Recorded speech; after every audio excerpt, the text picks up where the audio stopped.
And so my goal is to kind of show you it all and then give you a couple days just to kind of play with it. Try to make new shapes, try to make new objects, try to figure out movement. So first thing to do, go to Replit and open up Pygame. And so if you don't see it on your menu, you can just do a search. So we're going to search out Pygame, and it'll show up here on Replit. Then we're going to call it something. We're going to call it basic shapes. And you can call it what you will. Let's go ahead and create one of those. So Replit's nice that it will actually generate some things we need to run Pygame. So if we were running on a blank IDE here, we'd have to import Pygame into our system here. And then they'd have to actually initiate Pygame. And then there's a display to create. So what we want to say, and then run a quit loop, which is really great here. So it does all those things for us. There are some things that I want to change here. And so I'll also make some notes with what's actually doing. So initially it's importing. Oops, go back into here. And then if I were to do some comments, shift comment, this is going to set up our display and initial caption. So whatever you want your game to say. So that's what this is doing here. Now I can call it display surface, but that is a little much for me. I'd rather call it the window, what's being displayed in the window. And then this would be what's going to display the first thing. So maybe I'll just call this our first game. But you can call it what you will. Make that a string. One quotation or double quotation doesn't matter. This is our display window, how big we want it to display. And so I'm going to set it to 500 by 500, make it a square. But you can do whatever you want for the size. And that creates our initial display and caption. So if we run this, we should be able to see those things pop up. So I want to give that a moment to take a look here. So here's our display window. Here's the first thing it shows up. So it says first game. So that's a great start. So then I want to think through what I'm actually going to create here. I want to create something to show up and move around. And really that's going to be our goal here. So that thing to show up is going to be a character. So we're going to set up a character. And what my character needs to have is a shape, position, where it's going to be on the screen, and some kind of movement speed. So it needs a velocity. So I'll need those things to kind of build out on this thing. So let's just kind of create some of those. I like the idea of kind of building what that's going to be. So I'm going to start with position. Where's it actually going to land on our screen? I'm going to start it out simple. I'm going to go 0, 0 here. And I want to do that so you can see where 0, 0 is on the screen. It's going to end up being like our top left here. So our origin's actually up here. Instead of being kind of more traditional of being in the middle or even down here, we're in the first quadrant. It's none of those things. It's right here. So we're going to work through that. Then we have to have a width. I'm going to make it a rectangle, I think, to start. Something very simple. We can change that later, and I'll show you how that works, or at least I'll give you some ideas for it. And then I'm going to choose how fast we're moving. And I can always tweak that later, but let's go ahead and build a velocity in. So that checks off our boxes. We have a shape. That's what this is. We have a position. That's what this is. And a velocity. That's what this is. So now we're going to set up our loop to actually try to run those things. So we're going to set up a run loop. And good news is they have a start for us. We have this while loop that's being built. We can call it whatever we want. And then this is an actual place to quit. So in here, if I click on this button, I can actually quit this system, which you'd want it for an app or a game to be able to exit it out and grab another one. So there's that piece of it. So that sets up the exit system. So I'm going to make a note of that. This is a setup for our quit or exit. That part's great. And then I want to set up our movement process. So that's what I'm going to work on next. So I'm actually going to put this right in here. And I'm going to do a setup for movement. We'll see if we can build this thing out.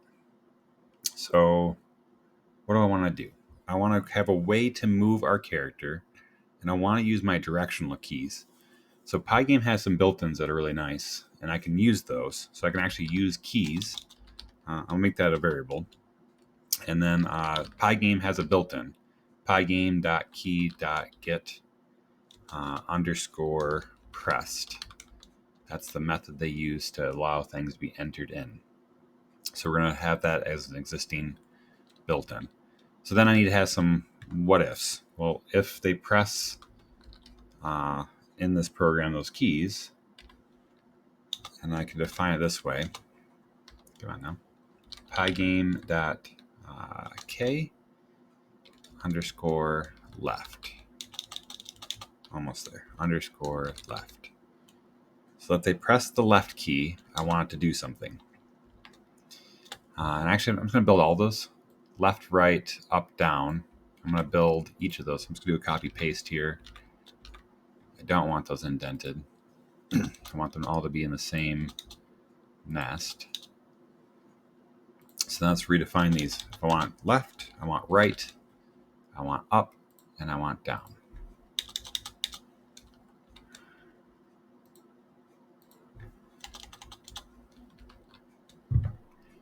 Okay, so now I gotta think in like math class.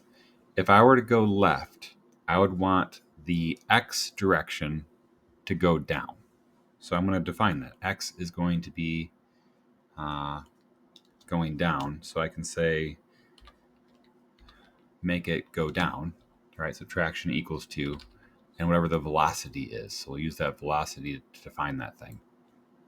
If I want it to go right, I would want it to add. Okay. Now up and down is controlled by y. So I would want y to change when I go up or down. Now, which is going to be dependent on how the system works. In this case, I would think normally, hey, positive direction means you want to add and go up. But remember, our origin is here. So it's going to change our orientation. So it's going to go opposite way I think it should. Or at least we can try it and see what happens. And so let's grab this. Joys of coding, you can just play with it. If it doesn't work out, we just switch it. But that should create our movement for us. So we have a method in here. When we press a key, what happens? If we press left, it will go down in the X direction, right goes up in the X direction, and so on. That should create our movement. Okay, so what have we done so far? We have defined our display. We've set up movement. What we don't have yet is actually our object or how it's going to refresh. So let's figure that out as well. So I'm going to, first of all, create our background to make sure it displays and continues that. So I'm going to do a window. I won't show you that yet. I want to show you how we start with the grabbing the shape. So pygame.draw, and then we're going to build out a rectangle. There's some built-ins here for shapes. This is another big area I want you to play with, is what shape do you want to build? And let's kind of create this. I'm going to use the window. I'm going to tell it where do I want it displayed on the window. I'm going to tell it what color I want it. This will be something to play with too. We're going to use the RGB system. So a red, blue, green. So if I do 255 is the max of red, 0 blue, and 0 green, that will display a red rectangle. And then I can display the position, X, Y. Then I can display how big I want it, the width and height. And I'm going to actually put spaces in between here. I'm not sure if Pygame cares or not, but I want to make sure it looks right. And that should do it. That should display our rectangle on the window in red in a 0, 0 position with our set width and height, which I can always change later, but that should display those things for me. And I think if I run this, assuming indentation is right, which I think I need to indent this one in, we should get our rectangle to at least see how the game runs. So let's try it. And if not, we'll fix it. Line 22 is indented improperly. They don't like. Maybe I need a time delay here. Let me run this in here real quick. I'll go time delay and see if that allows me to do inputs.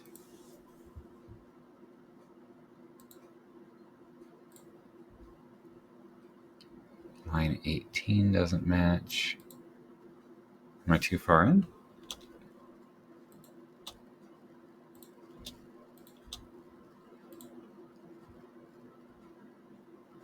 Line 18 doesn't match outer indentation.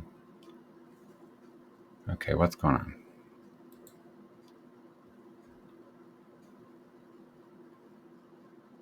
Well, true. Here's my first thing. Here's my next thing.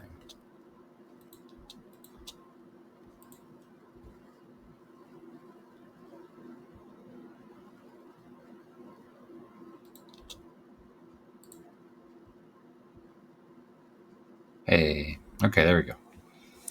So I had some indentation errors, and then I should be able to use this and move things around. All right, so what we've done so far, up is up, right is right, down is down,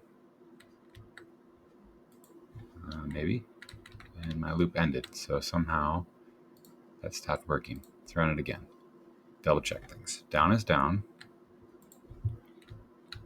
Good. Right is right. Up is up. Left is left. That's all working. Great. Now you're noticing it's kind of creating a draw tool here where I can actually just kind of fill in spaces, which is really kind of cool in itself. But it's probably not the game I want to create. I want this thing to move around, but I don't want to see where it was in the past, at least not the way I built this game. I must have reached the end of display here. So there's I need to set boundaries up eventually. So there's that piece here. So we're working. We have some movement. So what I actually want it to do, though, is when it moves, I want it to just be the current position and not all the previous positions. So what I should do then is every time I move, I should just refresh the background so that wherever it was, I can change. So I'm going to make my window, I'm going to fill it every time. So every time I move, I want to fill in that window again. So what I'm telling it to do is take my window, fill it, and put it as a 000 for RGB. That ends up being no red, no blue, no green. That means it's black. So I'm going to have it match the background here. Let's see if I can run that one and see if it works. It doesn't like it. Window is not defined. You're right. I called it capital W for window, which now I'm questioning why I did that. I want to go back in here and make this lowercase. Let's go ahead and find all the rest of those. So go back through window, window, window. Let's go back here and make this a window. And then we should be able to run that. Okay, so let's try to move this thing. There it is. So now I can move my rectangle around, and I can do that where everything's not being displayed from there. That's my basics. So I'm going to make a couple notes in here. What did I actually do? Well, I had to refresh display. So movement is not tracked. That's what happened there. Now there's some things I want you to play with. I want you to change out our size of our window. I'd like you to change our starting position. Maybe we don't start at 0, 0, and we start someplace else, like, I don't know, a little bit outside of that, so I can see where we began. Maybe my rectangle changes size. Or maybe I don't make a rectangle at all. Maybe I change it out to another shape, like a circle. So I'll make an ellipse instead. Or maybe I change the color. Maybe I don't want a red one, but I want something, I don't know, give me some blue. I'll give all blue and all green. I should make it a combination of two, like a teal. And I can run that and see if that changes things. It totally does. So I changed my starting position. I changed my color. So here's some things I want to show you to help you out. I'll post some links for you. One link I want to show you is color charts. Here's an RGB chart. So let's say you wanted to have a teal display. That's one we just created. It tells you the red, the green, and the blue number to put in there. There's also a second system here called hexadecimal.